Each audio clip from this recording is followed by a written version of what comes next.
I bet there's 100 answers to this question. But in the end, the thing that matters most to me, and if you think about it, I bet matters most to you, which is your family and your extended network of friends. In the end, that is super important.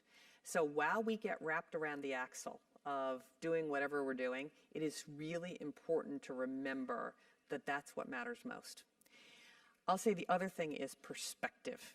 And this has been one of the delights of being married to a neurosurgeon. Okay, what we do in business is important. It's incredibly important. It's important to the employees of HP, to our VARs, but no one gets hurt at HP. No one dies. And so remembering what's really important is, I think, critical. And I'll tell you a little story, which I've told on a number of occasions. So one of my closest friends from Harvard Business School, who was in my section, had a great career in Los Angeles and has two children who are about the same age as my children. And her 24-year-old went into the Green Berets and was killed in Afghanistan in June.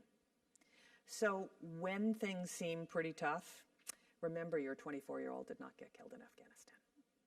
So I think you've just got to remember what actually matters here. And it's great to be wrapped up in work. It is terrific. But in the end, that is the perspective of what is really, really important here, honestly. And I will say, when I lost the governor's race, it was hard to have that perspective because it's woulda, coulda, shoulda. If I'd done this, if I'd done that, maybe it would have turned out differently.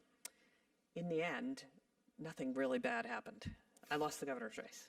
And my family was intact. My husband was, you just have to remember. And then last but not least, I would say your reputation. You have to be known as high integrity, doing what you say, saying what you mean, because everything can go away. And if you still have your integrity intact, and so often at eBay, at HP, I often ask, what is the right thing to do here? And it's challenging because the right thing to do is quite different in different cultures. And I always used to say to our teams, it may be different in different countries, but if your mother or your father or someone you love, your children, were reading the New York Times and they knew what you were doing, would they be proud? Or if they were sitting in the eve of the conference room watching the decision-making process, would they be proud of you? And that's the ultimate question. Whether you're, from Asia or from Latin America or from Europe, usually having that notion of what would your parents think transverses all those cultural norms about what's acceptable and what's not. So I think those are the three things that I'd point to right away.